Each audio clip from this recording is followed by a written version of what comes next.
Depuis 2018, notre enjeu, c'est de soutenir les projets sur les territoires, au titre notamment de tout ce qui est transition écologique, environnementale, cohésion sociale et territoriale. Et on le fait à la fois par le prêt, par l'investissement, par l'ingénierie. Ça veut dire qu'il y a 4400 collectivités locales en Occitanie. On travaille avec plusieurs centaines d'entre elles. On peut travailler notamment sur la gestion de l'eau, qui est un vrai sujet de préoccupation pour tous, sur la rénovation énergétique des bâtiments, sur la création d'immobilier d'entreprise, sur la transformation des besoins en montagne ou sur le littoral.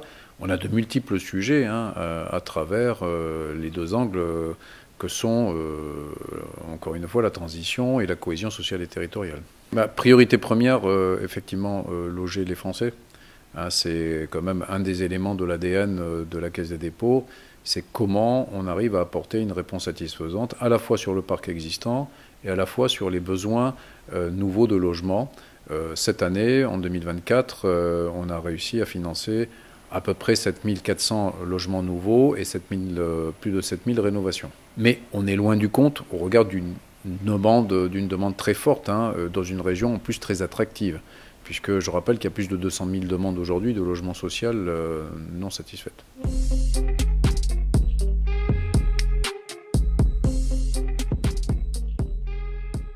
On fait quasiment 1,7 milliard de prêts à travers le logement social, le logement intermédiaire et à travers le prêt aux collectivités locales, qui est une tendance forte de l'année 24, puisqu'on est passé à plus de 600 millions d'euros pour quasiment 192 projets. Donc on est sur ça, on est sur un montant d'investissement de plus de 130 millions d'euros, ce qui veut dire qu'on a soutenu beaucoup de projets de l'économie mixte et de l'économie des entreprises.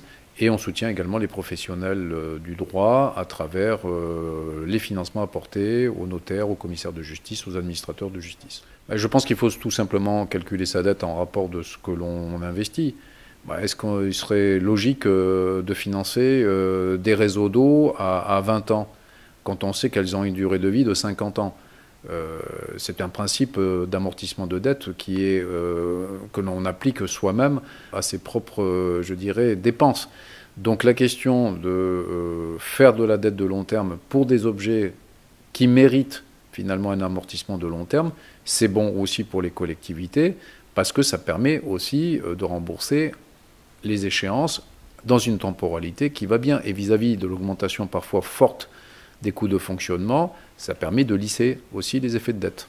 On a à la fois une région qui a un accueil à travers un certain nombre de centres de vacances à caractère plus social, mais ça n'interdit absolument pas la valorisation de la qualité naturelle, à la fois de ce qui se passe sur la côte et de la montagne, par un apport d'infrastructures de qualité. Chacun veut quand même rechercher des lieux qui seraient plus écologiques, plus valorisés, de meilleurs rapports. Donc accompagner les acteurs du tourisme dans ce domaine, en Occitanie, c'est un enjeu. On cherche à être le plus présent possible avec des moyens qui restent modestes, parce que le principal sujet de moyens, c'est celui qu'on met à disposition par nos prêts, par l'investissement et par l'ingénierie auprès des acteurs du territoire.